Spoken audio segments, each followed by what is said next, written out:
Hey, everybody. This is Tim Heidecker, and I am joined. This is going to be a collab.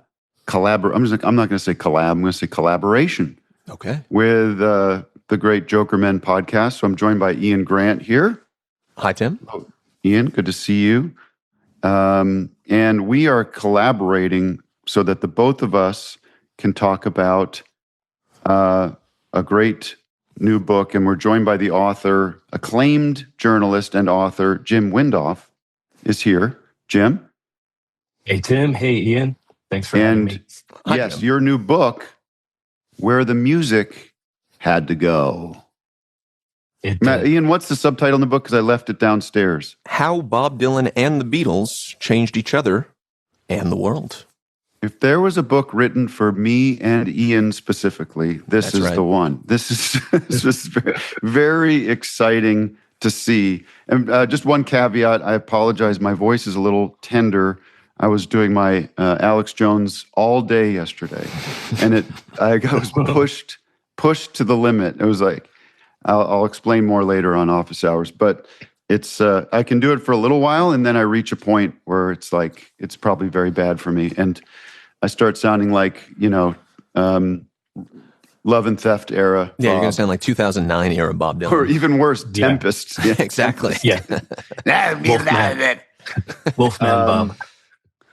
Jim, this book is, my first question, I guess, is like, I can't believe this book took this long to exist in the world. It is so like plain as the obvious that this is such an interesting topic. Was there anything like it? Was that sort of what inspired you to get into this, because it just hadn't been explored like this? Yeah, that's exactly it. And it's like you said, if you're the dream reader for this book, so was I. I just wanted to read it. You know what I mean? And I'd gone down the jags of reading all the Dylan and Beatles books, and I just noticed that when they interacted, the stories sometimes conflicted in different books. Like there are books that are otherwise great that either gloss over or actually get basic things wrong, like the time and place of the first meeting in one biography or others. And there's all kinds of things like that. So I thought the story had been skipped over or missed, and it's kind of hiding in plain sight. And I just went back to original contemporary reporting of the time, which, would tell you things like, in 1965, there's a New Musical Express reporter who sees Dylan go into the Warwick Hotel where the Beatles are staying. And that kind of doesn't make it into these biographies that came out later, So I went and just pieced the story together little by little. It almost acts as a dual biography of both bands. Like if you haven't read a good Beatles biography, this works pretty well. And likewise with Bob, like it really works. I think you hit all the main, major moments in both of their careers, and extending into the solo years and everything up to kind of present day, which makes it like a handy primer for both artists. Yeah, I thought the same thing, and I wanted to write it, and knowing that some Dylan fans may not be well versed in the Beatles and vice versa, I couldn't give myself the out of like writing it for people who already know everything. So I kind of had to spell things out, which I think helped in the long run. And also the story took me in some little byways that that don't get made much of in Dylan books, like his first trip to London, where he got, I spend a lot of pages on that, where he is in the folk clubs and getting derided by the old folk crowd there and stuff, because I'm setting up stuff that happens later with the Beatles. And that kind of gets glossed over in the Dylan books too. And I enjoyed that kind of stuff. Yeah, that was new to me. A lot of that, even like the play that he goes over there to act in, right? Like, that's always known in these, tales of Bob's early days, but it's typically just like a one sentence type of thing. It's like, oh, Bob went over to London to act in a play, and then he came back, and like, I don't think I even knew that, he went there and he tried to do the play, and I guess Grossman wanted him to do the play because he was going to be making money off of Bob doing the play, and then Bob did so poorly in the play, they had to write a new part for him in the play. It was just, so even myself, who likes to fancy himself a Dylan knower in many cases, there's lots of new stones to overturn, uncover. Yeah. And I wanted to show there too that even that's the height of his folk phase, but even then he seems the traditionalist folk singers in Britain, like Ewan MacColl and others, looked at him and they thought, there's something off about this guy. He doesn't have the larger movement in mind. So even then he was kind of restless and moving, I'm suggesting there that he's kind of moving away from this world. He doesn't belong there fully. He's ready to leave. Martin Carthy loved him from the start, but there are 3 or 4 other people who were big deals in London at the time in that world who really thought he was a charlatan. And part of it is that he put his own personality out there. Like they wanted you to sing folk music as if you're a custodian of the tradition. And right. And Dylan just loved show business. You know what I mean? He loved Gorgeous He's a song George. and dance man. Song and dance man, that's right. You start the book by, I guess, fairly recently, I don't know what the year was, but Bob in Liverpool going to the, what do you call it? They're homes, but they're now national, what are they, registry houses or something, like tours. You can tour Paul's house now. And is that where he goes, to Paul's house? He went to John's first, and he went. It's called the Beatles Childhood Homes Tour, and you can still do it. I did it. It's great. It's really great to do, and it makes stops at Lennon's and McCartney's childhood homes. And Dylan went in 2009 when he was 67, and the tour guide said he was the first celebrity who didn't book a private visit, which is hilarious that he just went on the tour bus. With the hoodie on, right? Yeah, he had the hoodie on. There were 3 members of his band and 2 tourists, because this was pretty early. This tour had been going for a few years, but now it's like 3 or 4 buses a day. Back then it wasn't as popular, and there were only 5 people there, and he really spent a lot of time in John Lennon's house. The tour guide took him aside and they spent private time in Lennon's bedroom and that kind of thing. I mean, what this book really, there's so many things to talk about with this book, but it really reminds you and focuses that these were guys that knew each other pretty well and were, they were just guys, people, when they met, were very young, and they had their own personal, private relationships with each other that we don't think about. We think of them as like guys on a mural on the side of a building or something, or on Mount Rushmore or something, but they were human beings that knew each other. And it's just a strange image to think of Dylan as a 60-something-year-old man standing in his friend's childhood bedroom. And what does that mean to him? And why did he feel like he needed to do that? Yeah, it was quite a day. And then from there, he went to Strawberry Field. He asked the guide. So he went by himself there. And then he went on to McCartney's childhood home, but he was too late to get in. And that night, he played Liverpool Echo Arena, and he played Something that night. So it was like this incredible Beatles day for him. It's May 1st, 2009. And it also shows to me how long, it wasn't like Dylan had kind of a Beatles phase in 65 or something. It was something he thought about from then on to the present, even, because even on Rough and Rowdy Ways, there's a Beatles reference in Murder Most Foul. Well, there's a reference to just about everybody in Murder Most Foul. Yeah, I mean, he has the Eagles too. So yeah, the Eagles. I'm curious, Jim. Like, what is you write about this a little bit in the book, so you don't need to give it all away. But your personal history with both the Beatles and Bob, because I know I have mine, and they came into my life in different periods of time, and they've kind of refracted off one another. And Tim, I'm sure the same is true for you as well. Where are you coming from as both a Beatles fan and a Bob fan? Yeah, I always love hearing about people's taste within the Beatles and Dylan, because even among the fans, it's always different. Certainly, I'm a '70s kid, so I'm a '70s fan. So it was really when I was a Beatles fan from when I was a little kid. Uncle Albert, Admiral Halsey, the McCartney song got me into the sound, and then I started going back. And then when I was like 11, I heard Hurricane was the song that did it for me. Sure. And I got Desire and Hard Rain, which were both out at that time. Those were, like the first 10 albums I had, those were 2 of them. And so were Shaved Fish, the John Lennon compilation, and Band on the Run. And then George Harrison's 33 1/3. I was like a nut about Cracker Box Palace. That song was, I still love that song. And so that era. And then from there, I kind of went back, and I've stayed, I think a lot of Dylan fans who are not the the core 60s fans have a wider view of Dylan. So I was still, when Down in the Groove came out, I was perfectly happy. I was not really that I didn't think it was so bad, and Knocked Out Loaded, and you know what I mean? So I was there through the 80s. And I really didn't, it's funny, I didn't really start seeing him live until the early 90s when I was in my 20s. And since then I've seen him, every chance I could. And I've seen some rough shows and some great ones too.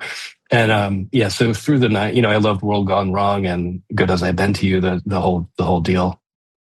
Ian, to interrupt, or just since you brought up good and bad shows, do you have a quick report on the latest? Because you were just up, I think I saw you were just up seeing him in San Francisco, right? Yeah, he played the Greek Theater in Berkeley up here. Beautiful venue on the UC Berkeley campus. Good, very good. Listen, it's hard for me because I've seen 12 shows over the last 4 or 5 years at this point to really knuckle down and say this is the best one ever. He's in peak condition. He's doing the Bob Dylan thing. He's wearing the hoodie. You can't see him. You can barely hear him sometimes. But it's a transfixing performance nonetheless. He's playing Trying to Get to Heaven right now. And I got nice. I Shall Be Released as well, which is showing up some nights, not every night on the tour. So, and then a lot of covers too, right? I mean, there's certainly a lot of covers. Honestly, that to bring it back to the book, it seemed like the type of music that he and John and Paul would have all been listening to. There's no Little Richard, unfortunately. Would love to get a Long Tall Sally from Bob or something. But I like to see him putting his heel up on the piano when he's up there trying to do some Little Richard piano moves. We're lucky that he gets his heels just on the stage out there every night. He's not so limber these days. But Eddie Cochran, Jerry Lee Lewis type stuff. These early kind of rock and roll songs, really, pre-modern, pre-rock songs that I think he and John and Paul were all listening to on both sides of the Atlantic. That obviously kind of went on to inform the work that they were going to do in the 60s. You do such a good job speaking of the book is just so people are clear about this. You weave in both of their histories and a lot of not only just their interactions, but their general biographies and notable moments and ups and downs. And but you do it in a way that creates almost an eerie feeling of parallel experiences between them and Bob, the Beatles and Bob. And it begins in the beginning with them, where they're listening to the same kind of music. You feel like they have they're exposed to the same kind of media in a lot of ways. But then it gets weird, just not only the talking back and forth with each other and the music, but I mean, notably the break they both take in 68 or 67, 68. There's a motorcycle accident coinciding with the Maharishi stuff. And there's just moments like that throughout their careers. And maybe it's just that's the way it goes with a normal cycle of an artist. But it does line up pretty uncannily. Yeah, it's kind of strange. I mean, sometimes I wonder, is coincidence meaningful and is it worth including? But I love to see two timelines overlap in what's going on. So the day that the Lennon's Bigger Than Jesus comment goes out across American airwaves, which is when these DJs in Birmingham, Alabama, say they're going to have a bonfire that morning. That's the same morning Dylan has his motorcycle accident. I mean, that's it's just, that's what I think we mean by it. It's even though it's a coincidence. His motorcycle. Yes, exactly. His motorcycle incident, I suppose you could say. Yeah. I think the best account of that, which I borrowed from Accredited, is by this guy Howard Soons, his book Down the Highway. He really did the reporting where he dug up, Sally Grossman's. She gave her first interview on what she saw that morning and stuff, and it does seem kind of fishy, So I borrowed from that, but it's just strange that happens at the same time. Dylan is also booked to play Shea Stadium in August, which nobody remembers, Yeah. And so he was going to be the second headlining rock act after the Beatles to play Shea Stadium. That's how people forget what a big commercial force he was in those two, especially 65, 66, and in the charts, not only himself, but people doing his songs. So he was, acclaimed and potent commercial force, for a few years there. And so he was booked, but then the accident happens and he cancels. He canceled, and also he was booked to play the New Haven, I forget what it's called, Bowl or something, and that had 70,000 seats. That was the week before Shea Stadium. So he was heading Bob at Shea in '66. You're saying yeah, would have August '66. What would that have even been? Would have been a disaster. Disastrous. It would have been. It would have been a disaster. And then what's the drummer? Mickey Jones? Mickey Jones. Yeah. Yeah. He gave an interview where he said that they were talking about playing Moscow as that tour extended after Shea Stadium. So it was going to go another Grossman production where Bob was going to be put through the ringer. And he was not up to it. It's true, yeah. From Albert Grossman's gulag to the Soviet gulag. Go ahead, Ian. Jim, I wonder, what's your sense of the dynamics between Bob and each of the individual Beatles?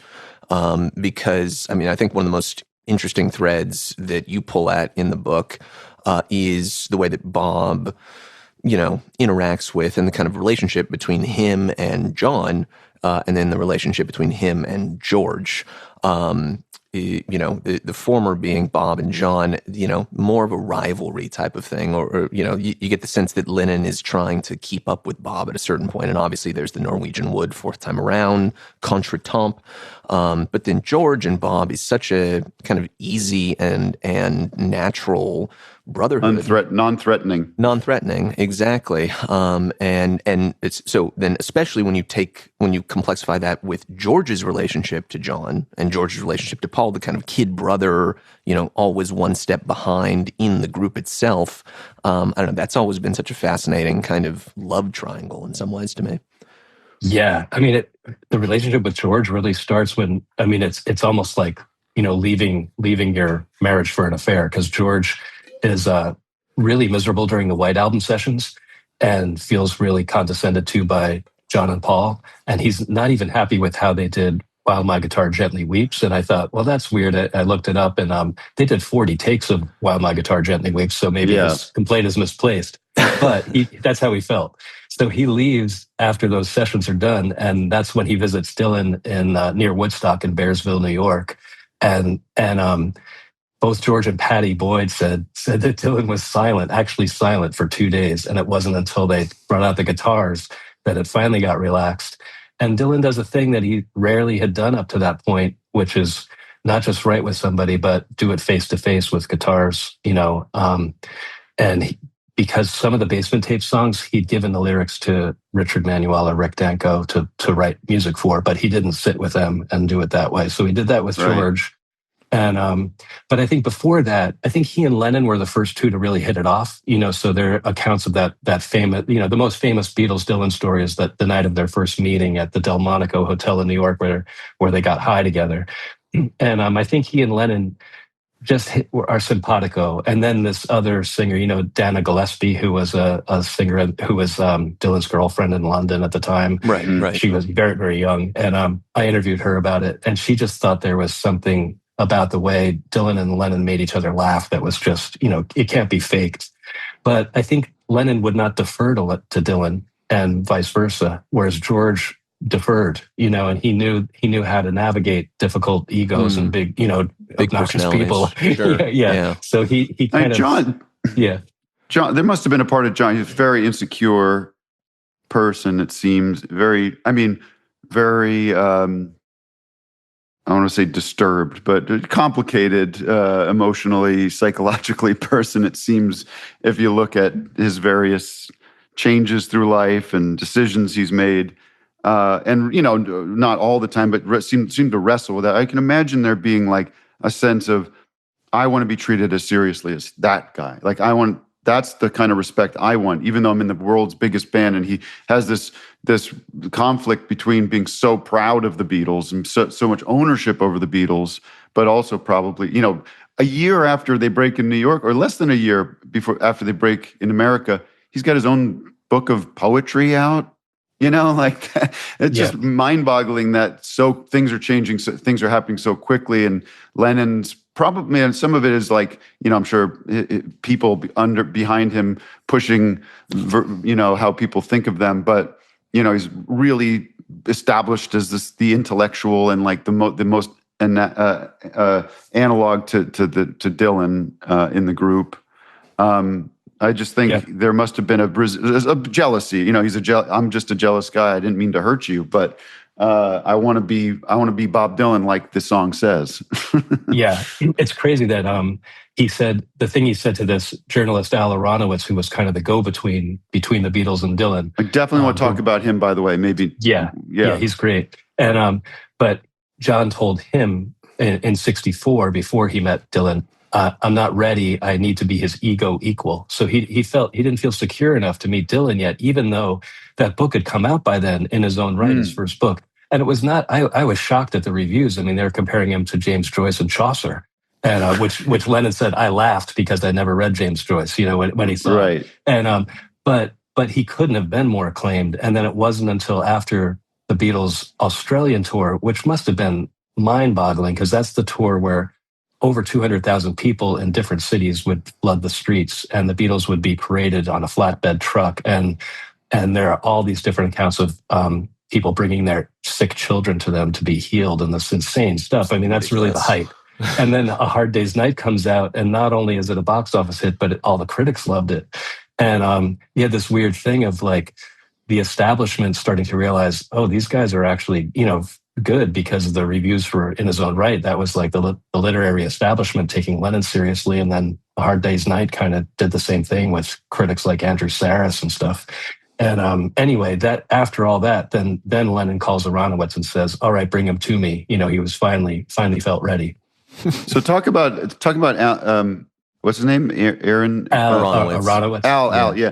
Who's this? This guy's a great character in this book. Kind of a sad character by the end of it, I think, because he kind of fades away and doesn't, but he's such an important part of the story. Can you tell us a little bit about him? Yeah, he was. It's amazing because he was 35 years old in '64, and but he loved the Beatles from the start. But he was already in with Dylan, and he introduced Dylan to Allen Ginsberg at the 8th Street bookstore up in an apartment above that store. And he was a big time social connector, and he knew Miles Davis and Jack Kerouac. He learned to smoke pot from Kerouac and Ginsberg. And he really believed in pot as like a drug of enlightenment and all that stuff that would soon become cliche, but wasn't yet. Right. And, so he was the driving force behind the having the pot at the party at the Delmonico that first night when the Beatles met Dylan. It was more, people say Dylan turned the Beatles on the pot, but that's not Dylan's style to be like, hey, it was really Aronowitz kind of engineered that. Right. And he wrote 2 great cover stories on the Beatles for the Saturday Evening Post in '64. And he was assigned to write about Dylan, and then he wrote himself in his own self-published memoir, that he committed the journalist's sin of falling in love with the subject, so he wasn't able to write the story. But He stayed in touch with Dylan. He even sort of became his road manager in the end of the '60s when Dylan played the Isle of Wight, and he kind of was in that sort of role in the '70s for a while. And George stayed in touch with him very kindly. Gave him $50,000 in 1978 when Al Aronowitz became a drug addict and was losing all his money. And Aronowitz wrote about that, how grateful he was that, he knew I'd never be able to pay it back. And he had a family at the time, so he really needed the money. And so is he in relation to that first meeting with he writes these articles about the Beatles, and then he's just in that press pool when they come over and the Beatles see him as like a hip dude that they can hang with? Sort of. He didn't look very hip, but when they arrived, so when they got off the plane the first time at Kennedy, Aronowitz spotted Neil Aspinall, the Beatles road manager, and he realized he's the number 2 guy. Lennon is number 1, and he picked him as the lieutenant. So he met him. He went right to him and he said, "Where do you want to go in New York?" And he said, "The Apollo." And he says, "I can get you in there tonight." And so he wormed his way in, and then he was with them all summer. Do you know who they saw? Sorry, do you know who they saw at the Apollo? I don't. I wish I could have figured that out. I couldn't find it. And then that summer he was reporting on the Beatles all through their Hard Day's Night premiere in London. And so there he is sitting with Lennon, McCartney, 2 Rolling Stones, and Pete Hamill, this New York journalist, getting drunk at the Ad Lib Club. And that's where Pete Hamill and Aronowitz both write about that night Lennon got drunk and started slagging Dylan. This was before he decided he was great again, because Lennon's so mercurial. And can I ask a timeline? Yeah. Sorry, I keep interrupting you, but keep going, Jim. Well, no, go. A timeline question here, because I got a little confused because I have terrible reading comprehension. But Dylan and the Beatles don't meet on their first trip to New York during the Ed Sullivan. They don't, right? They meet when they came back later that summer. They came back in the summer to start a tour, or just was that what it was? In February they came to do Ed Sullivan. They did one show in Washington, and they did 5 Ed Sullivan tapings. A few of those were in Miami, and then they came back that summer and did their first proper North American tour. It wasn't that long; it was like 2 weeks. And then they were in New York. They played Forest Hills Tennis Stadium, and the night after, they played 2 nights there. After the second night, Dylan came to their hotel room in August '64, and that's the first time they met. The play-by-play of Dylan of him. I've never read, like you were saying before. You went in and got the detail, almost the minute-by-minute play-by-play of. Describe that, not to give so much of the book away, but that decision and the fact that Bob's up in Woodstock. Ian, didn't you love just like being a fly on the wall that whole day? Yeah. Driving down from Woodstock, and then they like park the car a couple blocks away, and they're just like hanging out there for a couple hours. Like Bob's just like, just in a car in Midtown. With the teeny boppers out on the street. Yeah. Exactly. Like waiting for someone to figure out like, how do we even get him into the hotel in the midst of this just like raving band of humanity? Yeah, the great thing now is that we have the benefit of all these, everybody's written a memoir, including like, Alf Bicknell, the Beatles' #3 road manager, which you can buy, it's out of print, but you can find it. So I kind of pieced it together. And part of that was from Victor Maimudis's memories of that night. And he remembered that drive down and hearing the Beatles on the radio on the drive down and talking about them. So it just builds nicely. And to realize what Dylan had to go through to get there, because first they drove to New Jersey to pick up Al Aronowitz, then they drove into Manhattan, then they had to wait in the car while Al went to check it out and make sure everything was cool, and then Al came back, and so it's funny how Dylan in that time was the courtier, but later in London, the Beatles were often waiting in the antechamber for Dylan to say, come on in, so it's switched. I do like to think, though, back in '64, that getting around in that part of the world or anywhere was like a little easier because everything wasn't such a mess. I don't know. Did they have traffic back then like we have now? I just picture it just being maybe a little more loosey and like easy to get into the city, but maybe not. Maybe it was a nightmare too. Who knows? Yeah, there's a great picture of, I'd never seen that picture in the little photo section of the book, where it's just like a candid street photography picture from, Henry Grossman, I think, right? Where it's a picture of primarily, I think, Victor Maimudis and Al Aronowitz, and Bob is just like kind of there off on the side. And I guess you said the photographer, like, he didn't even realize that he had taken a picture of Bob until some time after, because he thought he was funny. He's just like hanging out there in the background. That's such a great, just like kind of snapshot of that night. Yeah, this great photographer, Henry Grossman. His 2 specialties were the Kennedy family and the Beatles. He just made, for Life magazine, that was his stock and trade, and the Beatles knew him. But he was outside the hotel, and he took the photo because he recognized Neil Aspinall. He didn't recognize anybody else. And he didn't realize until 40 years later, going through contact sheets, that Dylan was in the photo. He's like the main guy in the photo. Yeah, he's the main guy. Like accidentally. And the weird thing is, Victor Maimudis writes this thing not about that particular moment. He just happened to say it, that he went with Dylan so many times. They'd be going through a crowd, and he said Dylan would kind of make himself inert and like anonymous, and people wouldn't recognize him in public, even at the height of his fame, because he would just like go dead in the eyes and kind of hunch over, and people didn't see him. It's really funny. Which parallels to your, which nice bookends, at least to your interview with McCartney, who described seeing him in the airport in, the 2000s or something, and not recognizing him there. Or Bob getting a little homeless guy comes up to him. Or Bob getting arrested in New Jersey or something on tour, or not arrested, but picked up because he doesn't have ID on him when he's just walking around and nobody knows who he is. It's hard to believe. I just want to go back to one thing it was on my mind Dylan at Shea, and just the period of Bob's rock transition. And do you have a sense, maybe Ian, you know this too, or you can both talk about it, but how popular was Bob when that rock stuff started? Like, we always think about the negative side of it, the booing and the backlash from the folk world and everything, but is there something we're missing about just the general pop, the general population, rock audiences, pop audiences that were fucking psyched about it? Like, who would have been in Shea Stadium, like cheering on for just like Tom Thumb's Blues, like, because these were big selling records. Like, people went out and bought all these records and they became classics, but we also at the same time are hearing about the booing and the backlash.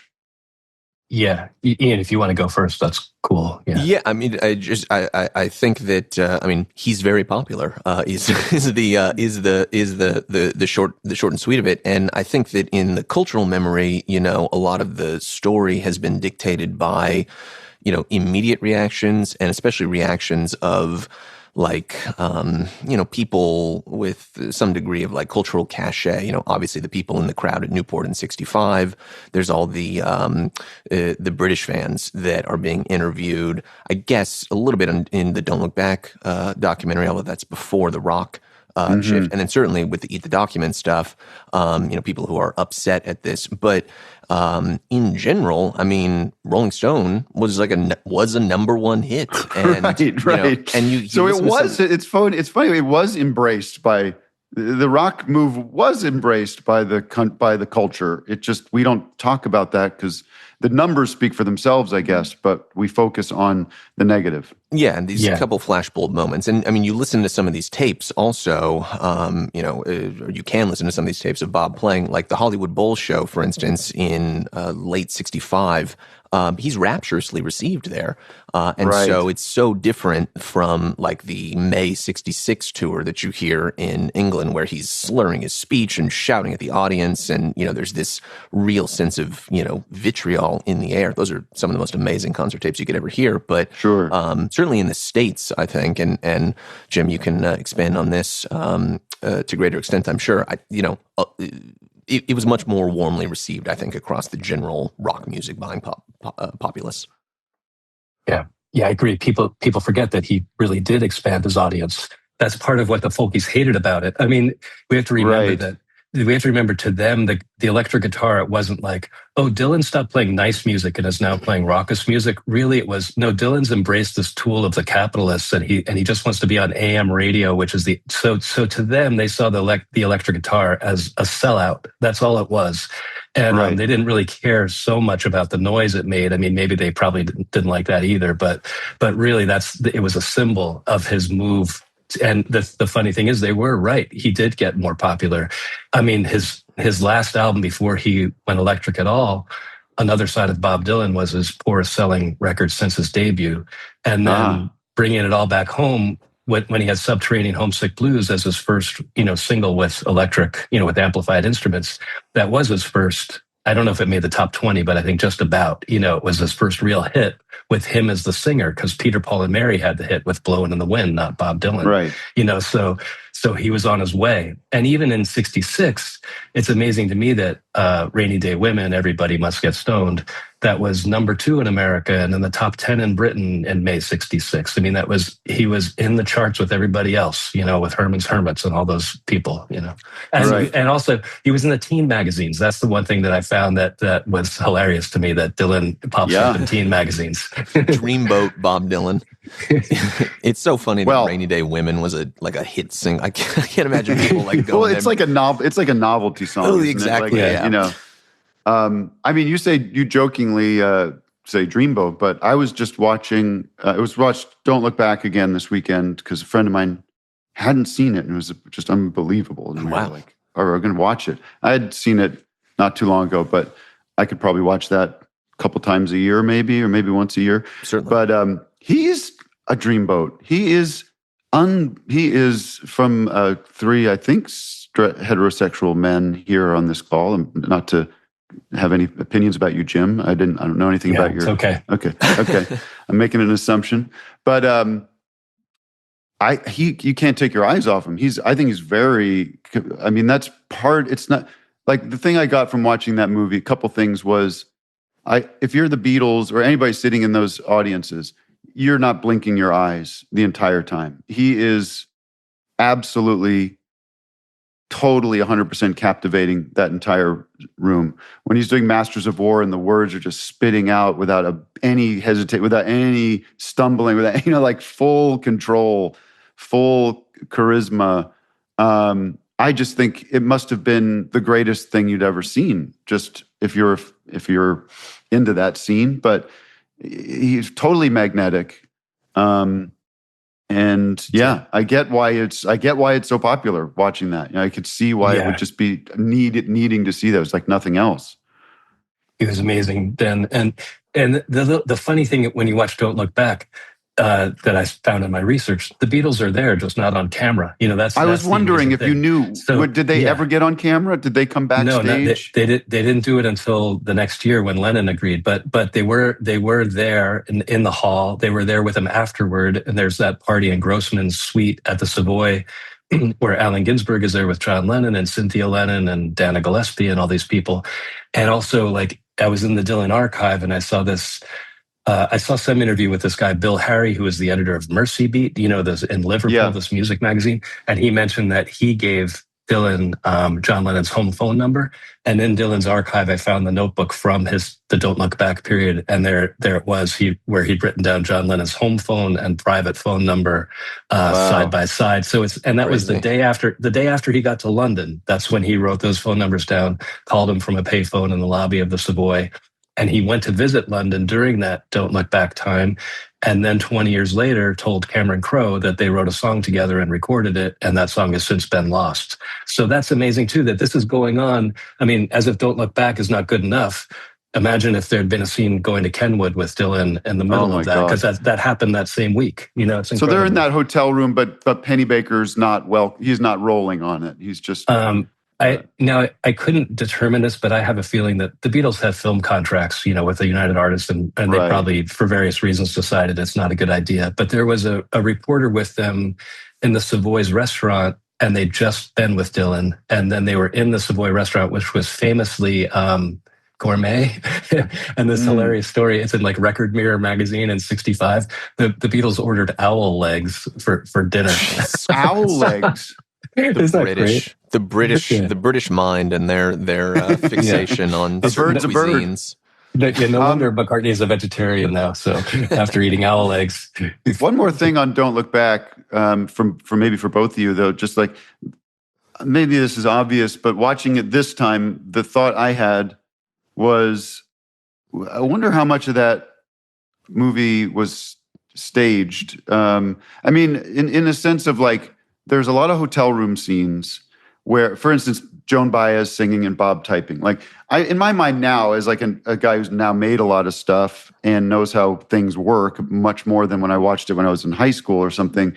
Like, you can imagine Pennybaker being like, it'd be great is to see you singing and you're over here and like just kind of choreograph some stuff. Just like, because otherwise, what are they doing? They're just sitting around smoking, very much smoking. And then that made me think, well, was the glass breaking staged? Like, well, how much of this was like not as sincere as maybe it feels? Is there any way to know that? Or do you have any take on that? It doesn't really, obviously doesn't matter, but I'm just curious if you ever had that feeling watching that. I have that feeling more and I saw the footage for Eat the Document for the movie he made in '66. That's very much like we're almost making sketches. So that one, like, especially this footage. I don't know if you've seen this because I don't know how widely it's circulated. But Dylan filmed his own trip to Liverpool, and he went to this place, this warehouse, the Clarence warehouse, where the Beatles had done a photo shoot. Right, and then he does his own. Him and the kids, right? Yeah, and he does his own photo shoot there, which I believe he chose that spot because people knew those Beatles photos. They were pretty famous photos of them outside the warehouse. And it's weird that he went into their territory. But he also had his camera crew filming that entire photo shoot, which is at the Dylan archive and is fascinating to watch. And I think that's like, to Dylan, it's like, here's a good scenario for a scene. It's almost like the way we do reality shows now. It's like, we just need the setup and then we can go from there, Yeah, and Bob was, I think, directing things a little bit more by the time you get to the Eat the Document footage than he was on Don't Look Back, which to me, I think that I wouldn't go so far as to call it like staged, but I do think people are aware of the camera, and Bob certainly is playing up. He wants to present a certain image there. And I think that part of the magic of that film really is the fact that it's presented as this verite style document. There's no talking heads, there's no voiceover. You never see the filmmaker himself.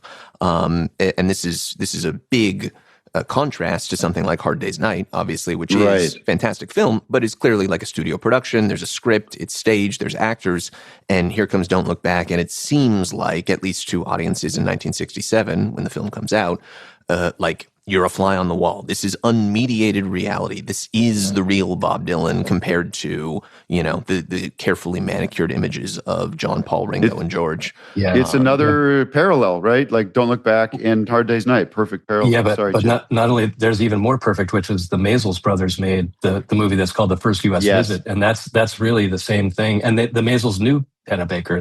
They worked together. So it's incredible. I mean, it's a coincidence in one way, or on the other hand, you could say they were attracted to the same kind of media, and the Beatles signed on with it, to appear before the Maysles brothers.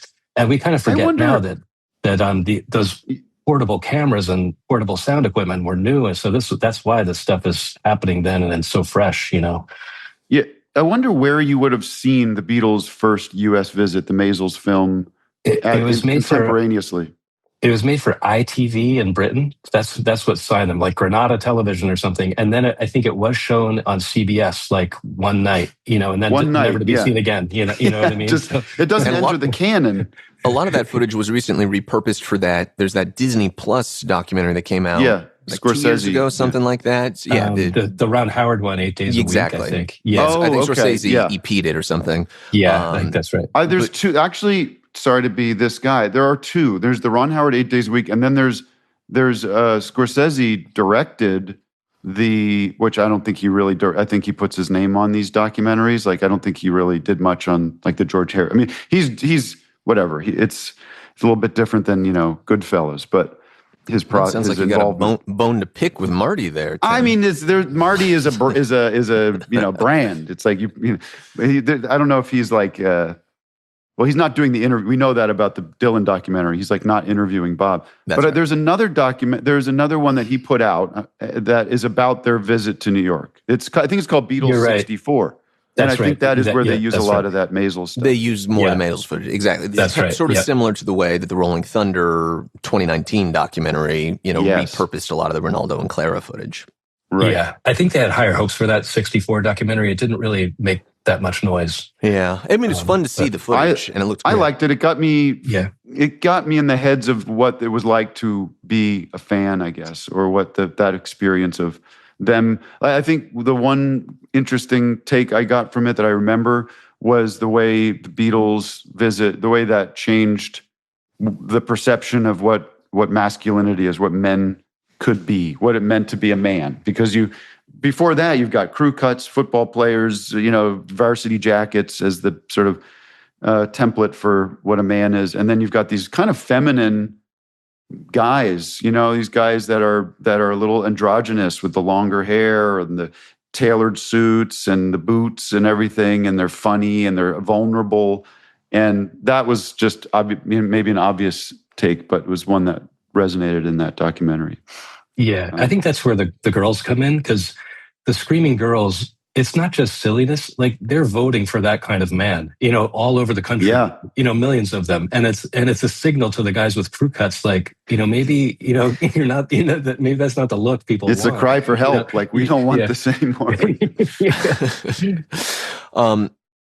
I wonder if you could talk a little bit, Jim, about the relationship, such as it is between Bob and Paul, because I think that the when you think of Bob and the Beatles, like the John Bob dichotomy springs to mind. And then obviously there's the Bob-George relationship that goes on into the future, traveling Wilburys and so on. And in some ways, Paul is sort of the least Bob-like Beatle, I think, and when it comes to approaches to songwriting, certainly approaches to recording. In other ways, though, like they have kind of proven to be the most alike, right down to the fact that, Paul just released a new solo album in his 84th year or something, a month or two ago. He's still touring all over the world, not quite as frequently as Bob, but he is really, of all of the Beatles, the lifer, in a way that Bob is the lifer. So it's been an interesting thing to think about, just the ways that the two of them rhyme and the ways that they, kind of completely contrast with one another. Yeah. Paul, when I interviewed him, he said it seems they were closest in '71, which I hadn't thought of and didn't really know about. That, just to interrupt, that blew me away. That little period that is almost an unknown moment. I guess Paul's making Ram at the time in New York. Yep. And living next to or near Bob in the Village, or staying somewhere down there. Well, weirdly, Lennon is living a few blocks from Bob, and McCartney's on the Upper East Side of the Stanhope Hotel in that period. But of course he is. What led me to that was Paul. there's a a coffee table book of Linda's photographs, and there's a lovely portrait of that 1971 New Morning era Bob in there, and I just asked Paul, what happened? How did this picture come about? And he's like, "Oh, we used to go round to McDougal Street and see it." You know what I mean? Like it was. And that, he said we were really quite intimate then. We would go down with the kids because the McCartneys brought their 2 children at the time during the 6 months of recording Ram in New York, and Dylan was in his New Morning period and that kind of end of the self-portrait, bleeding into New Morning. And they would go down there, and he said, and Bob and the family would come up to the hotel, and we were really quite intimate. And he said, which is why I kick myself now, because I should have stayed in touch more, is kind of how he put it. Like George did it, so why didn't I? And that's when he said he would be open to writing songs with Bob even now, which might not work, but it might be fun, So. I think it's so obvious too, now that it's put in that context, because first they've known each other now, like, several years. They've crossed paths a number of ways. They're in a rare air of people that can appreciate what the other person's kind of dealing with. Like, you can talk to that person about their life, and you can tell them about your life, because they will get it. They will understand what you're going through. And it makes total sense that they would feel like comfort in each other's company. Yeah. And at the time, they're really the only, family men rock stars, or at least public about it to some degree, at least, and even in their songwriting and things too. It's an interesting period. It's also, that's the period where, strangely enough, like all of them are on this parallel track of putting out agitprop political songs, one after another, including Dylan, George Harrison with Bangladesh, even McCartney with Give Ireland Back to the Irish, and Dylan with George Jackson, and John and Yoko with John Sinclair. New York City. Yeah, John Sinclair. And many of those all that songs. Stuff. Yeah, so that was a moment that they were in sync.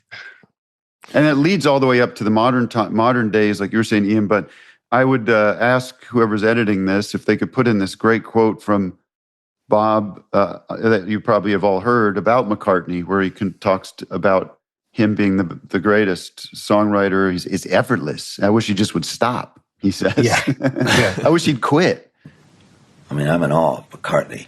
He's about the only one that I am in awe of, but I'm in awe of him. I mean, he can do it all, and he's never let up. He's got the gift for melody. He's got the rhythm. He can play any instrument. He can scream and shout as good as anybody, and he can sing a ballad as good as anybody. So. And his melodies are effortless. That's what you have to be in awe. I'm in awe of him. It was just because he's just so damn effortless. I mean, I just wish he'd quit. He's like, anything comes out of his mouth is just framed in a melody. Yeah, and it was funny that McCartney quoted that quote back to me, so he noticed that and yes. tucked it away. So it's really interesting. Yeah. How was it? How was it interviewing Paul? I mean, that's a big deal, I guess. I mean, these days, a big deal. I guess he sits down with everybody, but now he's on Chicken Shop Date and everything. But a year ago, in 25, it was different. No, so he was. It was a phone call, and they said he'll give you 10 minutes or so, and we stayed on for an hour, so that was great. And so he loves talking, and he loves talking about music. So what are you going to do? Yeah. Also, some of this stuff, I didn't want him to trot out the old stories, and he hadn't really been asked about these specific Bob moments that he's had before. So that was new stuff. Yeah, the getting him to break away from the script is a major achievement, and I really appreciated hearing that voice of his in there. Yeah. He's Tim, where are you in your Dylan? What do you listen to in Dylan and Beatles, or where do you go? Dylan, I stick a lot with the new stuff, the later stuff these days. Again, my friend I was hanging out with this weekend hadn't heard some of the newer stuff. They had just gone to see him in Santa Barbara and hadn't seen him before and was like, "This is crazy," and we're baffled and baffled and intrigued. And I gave them the 1-2 Rough and Rowdy Ways and Love and Theft, which I think Love and Theft is maybe my favorite late period record. I'm with you. But I grew up like in my dad being a boomer, having the greatest hits, and going from there, Greatest Hits Volume 1 and 2. And then, I mean, I think Volume 3 of that came out when I was in late high school. So Hurricane came back up again. There was the Hurricane movie, Denzel Washington, I think. And I just followed along the whole way. I just became fascinated by him. And then the Beatles, same thing. Dad's a boomer, greatest hits. I was much more a Beatles guy than a Dylan guy, I guess. And had all the paraphernalia and the books and the stuff, collecting stuff. And these days, I think I'm an earlier Beatles fan these days than the psychedelic stuff. I think I'm fascinated by the energy and the youth and the camaraderie and the sort of John Worster made this point, but we were talking about it, like in those first 3 years, like 63 to 65, when you get to listen to those records, you're getting to listen to 4 guys in a room together playing a song for the most part. There's a little noodling going on afterwards, but you're essentially getting live performances of these songs by 4 guys. They're doing it in real time together. And I now I really appreciate getting to hear that. The psychedelic stuff is fun. And then the stuff towards the end gets a little 70s rock to me. It almost like becomes rock music. And I prefer the early stuff. I'm that guy. Yeah, I started, as I was just listening and re-listening, I developed this new love for the album A Hard Day's Night, which is just such a banger all the way through. It's like that would be my pick. And I was past few years throughout, like once or twice a year, I have these friends that get together. They're all unbelievable musicians who play with like Mickey Dolenz, and they were playing with Badfinger when they were touring and stuff. And and a couple of famous people, I would say, a fellow by the name of Eric Idle. Okay. And a couple other people like that, Michael McKean. And they'd have these parties that I would go to, and we'd, talk and have some food and a drink or two. And then at some point, guitars would come out, and we call it the ding dong. And we'd just start playing Beatles songs. And it's the best because these guys know every song, and they know. And I pick up a guitar and try to follow along because I'm not quite so versed in everything. But we play the early to mid-period stuff. That's what gets the most joy from everybody. It is the stuff that has the most. They're sort of the most campfire-y kind of songs. They are sing-alongable more maybe than like Only a Northern Song or something like that, or I Am the Walrus, which is amazing. But something off of Hard Day's Night or Help or Beatles for Sale. Any of those songs, Look What You're Doing or something like they're just fun with some acoustic guitars and a piano and people singing loudly. And it is nothing is more joyful than doing that with those people. It is incredible. But we don't play like Let It Be. Like Let It Be would be a drag to do. Kind of a drag of a song. So that's my Beatles Dylan perspective. And I should continue on then. That's great. I wanted to mention this one song that I found amazing because it's a George Paul Dylan thing, which was when George was visiting Dylan in Thanksgiving '68. Mm-hmm. They tried to write the song called Maureen, which they didn't complete, but there is a bootleg of it that you can hear on YouTube of the Beatles in the Get Back sessions playing a bit of it with Paul singing along. And this song is based on a McCartney melody that he wrote for a TV theme. And George brought that to Dylan, and then they tried to write words for it together and got, halfway done with a song that would have fit in with like the White Album's 1920s kind of stuff, or, Yeah. It's also weird that at the time they were all besotted with Tiny Tim, who was kind of moving weirdly back and forth between the Beatles and Dylan worlds at the same time. Yes, another weird glue link there. Yeah. And I would think about that timeline, that period, that 68, as the craziest period for many reasons. But in the world of the Beatles, you have, if I get this, so let me see if I get this right. They make the White Album kind of, well, even at the beginning, they're in India. I can't believe how long they're in India for. For John and George are in India for like 4 months. With Mike Love, don't forget. Yeah. Like 4 months is a long time to be somewhere, anywhere. And so they're there, they come back, they do the White Album through the summer up until the fall into November, I think. I mean, they pretty much wrap that up. So in my mind, I'm thinking, all right, you finish something in November, you're not really starting anything for a little while, like something big. You might have other stuff to do, but you've got Thanksgiving, then you've got the Christmas holidays, New Year, like everything kind of slows down in our world, in my business.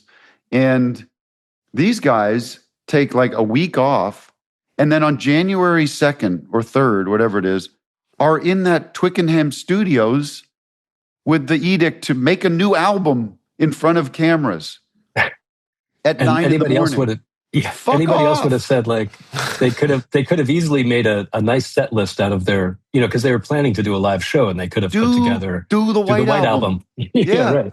It's made to be done live. A lot of it is a rock and roll record. Like, what the hell were they thinking to go right into another project? It just baffles my mind. Yeah, I mean, that was just the pressure of the industry back then. So many of the artists, from the 60s are on this treadmill. Beach Boys are a similar one as well, where it's just like as soon as you're done with one, you're on to the next. And, we benefit in the long run because the Beatles are extraordinarily productive between 1962 and 1970. The Beach Boys are as well. Bob is.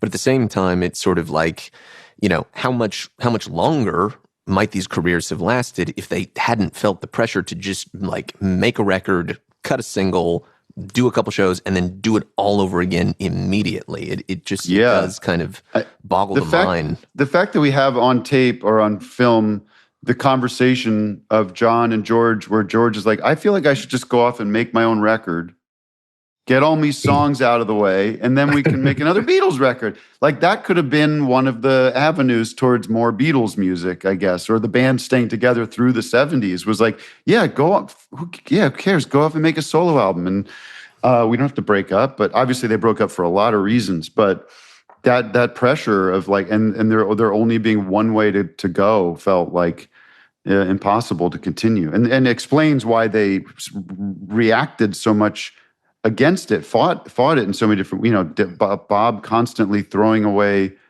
a trajectory that was moving forward and going like, I'm not doing that anymore. I'm doing this. Yeah. And then in '69, it's also on tape when John and George come up with the idea of Beatles and Company, which is basically like expanding the lineup, like Talking Heads did in 1980 or anything like that. And they're talking about bringing in Billy Preston and Dylan into the group. And like, McCartney, what would that would not have worked. That would have gone great. What's your favorite? Paul puts the kibosh on it. what's your like when you're talking to people about Dylan? what's like your favorite story that you love telling people about him, or thing that people might not know? To kind of, I have a couple, and there's lots of like tall tales, I guess. But what's something about the weirdness of him that you love that sticks out? Well, I heard this kind of secondhand, but it sounds true that one night he was playing in the early 90s and G.E. Smith came up and he told the other guys in the band, I'm going to sing harmony with him tonight. And they said, don't do it. He's not going to like it. And then he went up and joined him at the mic and sang harmony. And Dylan was furious. And as they're walking back to the tour bus, he was saying to somebody on the crew, like, God damn it, fucking God. And the whole way he was just pissed all the way walking back. Like that one I find hilarious. And then the one you mentioned before was when he gets picked up in like Freehold, New Jersey, the Jersey Shore by the cops, because and it seems he was looking for Springsteen's house. Yeah. Oh my God. And that was the same period where he went to Lennon's house. He also stopped at Neil Young's childhood home in Winnipeg, which was not open to the public. He just showed up in the door, and the parents, the people who owned the home were very surprised to see him, and he told them why he was there, and they let him go up to Neil Young's childhood bedroom, and he took a look and left. So he also saw Graceland around that period. So he had something in mind at the time where he was going to the source for all these musicians that he thought about or loved. So those are a couple. Yeah. Ian? Yeah, I mean, there's too many to count. The one that comes up often, or that we think about often on the show is, I don't even know when he played this show. It was in Bloomington, Indiana, I believe.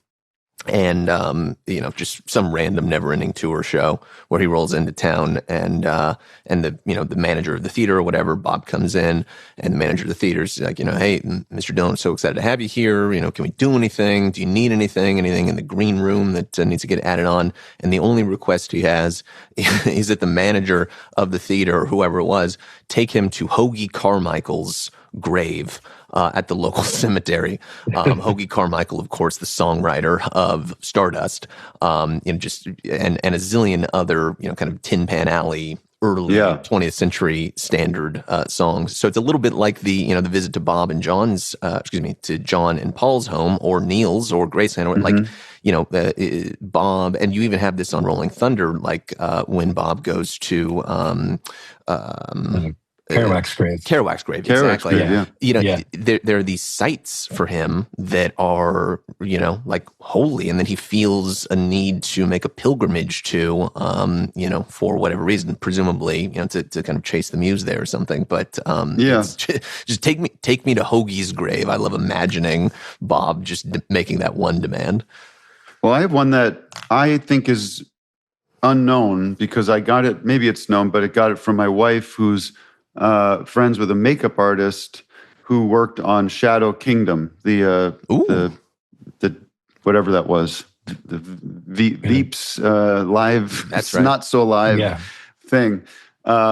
She said that he was nice. He sat in the makeup chair, and you're not going to believe this, what he really wanted was to do the Rolling Thunder whiteface for that. Wow. Film. Yeah. For Shadow Kingdom. Gee. Yeah. Can you close your eyes and picture what that would have been? Oh man. And he was very insistent, and they had to get, I think, Jeff Rosen, the manager, the guru, whoever's running the show over there, to come in and like really say, we can't do that. Like, it's not going to happen, Bob. And I believe that story. I mean, it came from a firsthand source, or I guess secondhand source from my wife, but that's 4 years ago. Like, that's still where the mind is for him. I'm always fascinated. Like, what is Bob doing on this tour bus? Like, what is he doing? What is going on in there? What's he building in there? He's just looking. He's just on the internet. He's scrolling. On the iPad. He's on the iPad. What, Instagram, I guess? What is he looking at? Twitter? He's got Instagram? The Patreon account. He's competing with you and I on the Patreon. I know. These days, Tim. I don't know. How do you feel about that Patreon? Oh man, it's a puzzle that I have yet to solve. Do you know about the Patreon, Jim? Yeah. They're AI. If people don't know, there are these sort of audiobooks, like mini audiobooks, stories about famous raconteurs of history or men of history, but are they real? They're AI? There's an AI voice, but are the stories written by anybody? It's a little unclear. There's also the short stories that are written by other people, but credited to Bob Dylan, and then the letters never sent, where someone, I should say, writes a letter in the voice of one dead celebrity to another dead celebrity who never met. So the question is, what is Bob's involvement in this? That is the question. That is the question. There are hours to kill on the bus. You can't just go see celebrities' homes all day long. You have to sit there in Toledo or this city, especially the cities he's playing in. No disrespect to American cities in general, or towns, but he's playing some off the places that don't have a thriving tourism industry. He sure is. And so what is he doing in that bus on the iPad? Has he figured out how to use Claude or Grok? And is he in a relationship? He's a Grok man. Yeah, he's a Grok man. He's just saying, I want to put a book out about Jesse James. Help me out, Grok. Get to work. I'll be back in an hour. It's funny because I also know the guy that did his radio show, which is great. Obviously, the radio show is great, but he's not. He's just reading that off, and he's Eddie's writing that, and he's reading it. A friend of mine did that show as a guest, and he's like, I didn't meet Bob, I didn't talk to Bob. I just answered some questions. And then you listen to it and it goes, I'm here with John C. Reilly. John, what are you up to these days? It's just this other interview. He gets away with it. And my friend was like, he seems like a fucking nightmare, this guy, because he doesn't. And I'm like, yeah, but he's the one we give the pass to, I guess. He's fascinating. And then what do you think of Paul? What's your take on Paul's new album? Anybody have hot takes on Paul's new album? Or Ringo's for that matter? I have no hot takes yet. I have to listen to them more. I only listened to a couple tracks from Paul's. I have to get on it. But I think we have to keep Bob away from Andrew Watt. Yeah. That's the big move. Keep Andrew Watt away from Bob. Yeah. Yeah. Do you know about this, Jim? This is the celebrity producer that's ruined all my friends and I consider it elder abuse. There's an argument to be made. The Paul album is not so bad, but it I don't know. I have a hard time investing myself in 80-something-year-old Paul the way that I can invest myself in 80-something-year-old Bob. Yeah, it's different, isn't it? It's like the irony with Paul for me is there's so much depth in his real life. Like the guy's mother died when he was 16. His best friend died. His wife, love of his life, died. And then just like the pain and trauma of the breakup of the Beatles. Like the guy's been through hell and back in a lot of ways. But it never seems to work its way into the music or into the writing. Like there's still just a aloofness to him as he presents his art that isn't there with Bob. That Bob seems to be able to have more depth.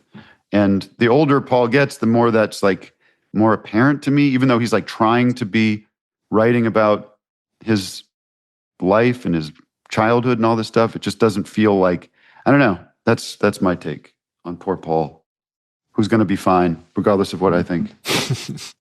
I constantly make playlists of Paul songs no one knows, and they're great. I mean, like it's buried. It's all across his catalog, and they're buried. And he's not the best judge in a way, like that's Dylan true is of his own stuff. And the personal stuff comes out in strange ways in his music. It's like almost when he tries to do it, it's not there. And when he doesn't, he accidentally when he's not aware, he accidentally does it, and it's there. He made this album Rushes in the 90s with as the Fireman, and that's weirdly. It has he threads in Linda's voice into the soundscape, and it's kind of very moving in a weird way, and eerie, wow. and actually great.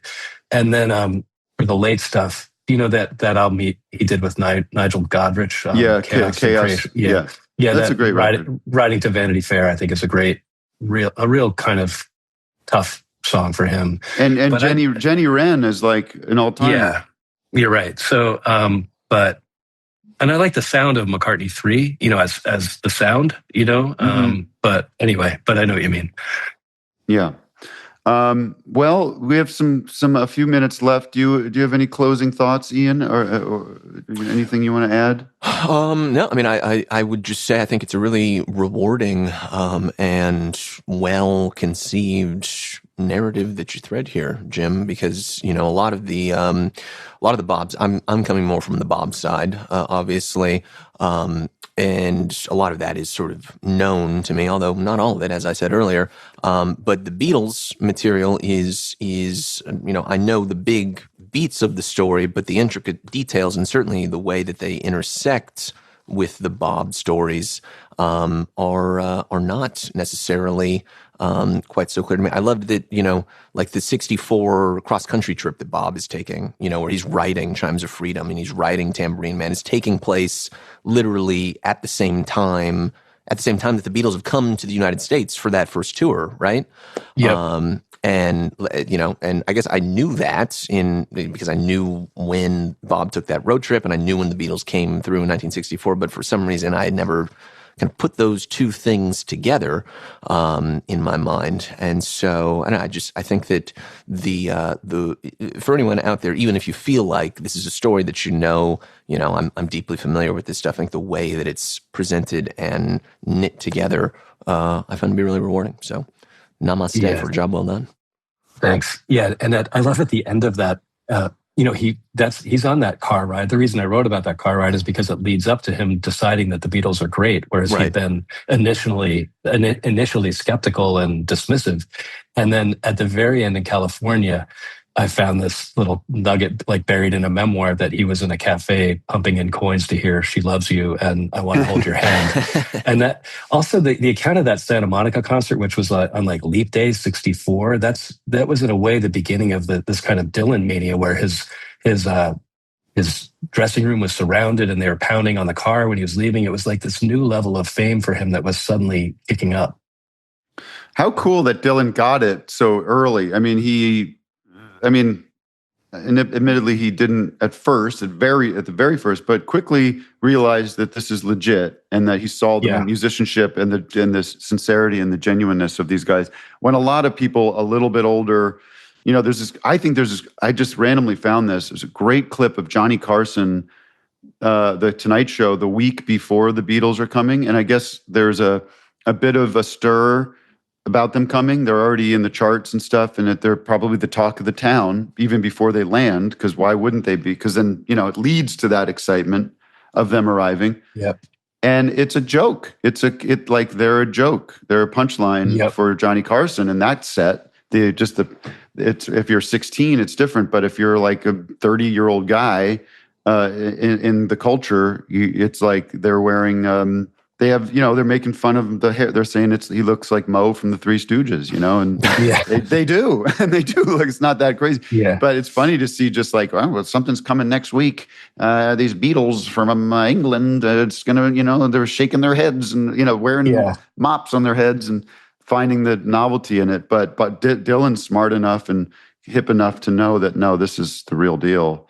Yeah, I think the book proves clearly that like you kind of don't have one without the other, the way you'd have it. Like, it's extremely influential on each other through pretty much right as they become aware of each other. It's that fusion happens, and really, you always know that the Beatles love Dylan, but I think the love and appreciation that Dylan shows towards the Beatles really shines through in the book and makes you like the Beatles more, and makes me like Bob more, makes me like them both a lot more, just to hear how they intersect with each other.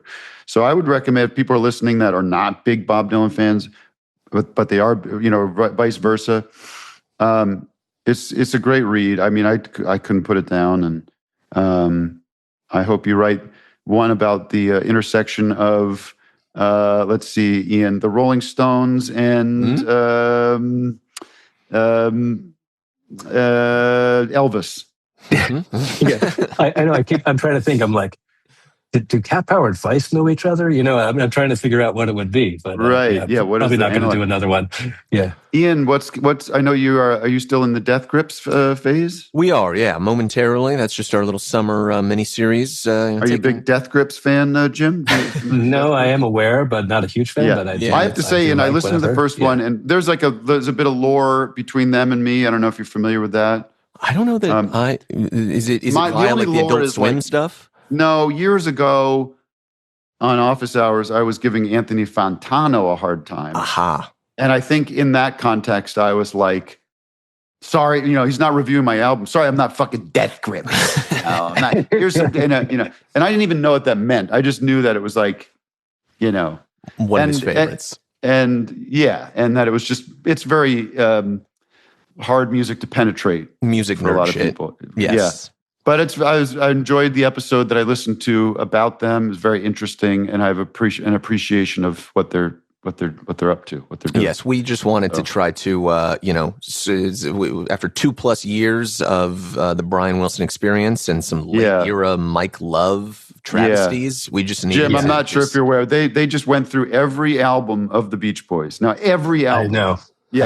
I listened to some, but not all. I hope you didn't listen to all of it. That 76 stuff is incredible. Oh, of course. Crazy. Absolutely. But then, there's also probably a 96 record that you don't want to spend. There is a 96 record. 2006. The Beach Boys, Stars and Stripes, Volume 1. Their beautiful country collaboration with artists such as Toby Keith and Doug Supernaut. Anyways, we just need to scrub that from our memory very intensely. Yeah. So that's inspiring the Death Grips miniseries. Do you think you'll ever do the Beatles?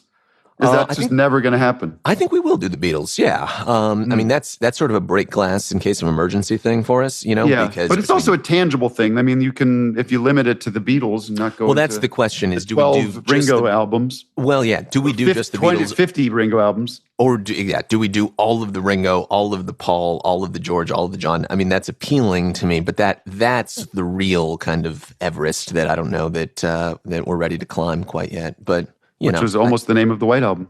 That's right. Yeah, Abbey Road. Yeah, that's right. Or Abbey Road. Sorry, Abbey Road. Yeah. Well, this is a treat. I'm nervous to stop because I don't know if we've been recording. What do you think, Ian? Should I hit stop recording? Yeah, I think you can hit stop recording. Yeah. That should do the job, in my experience. Okay. Jim, thanks again, man. That was a great conversation, and I hope it sells a book for you here and there. Thanks so much. I really appreciate it. I'm glad you liked it mainly. So, and both of you, that's great to hear. Cool. Yeah. All right. Nice talking to you, and talk to you guys some other time. Okay, cool. Thanks, Jim. All right, see you. Take care. Bye. Bye-bye.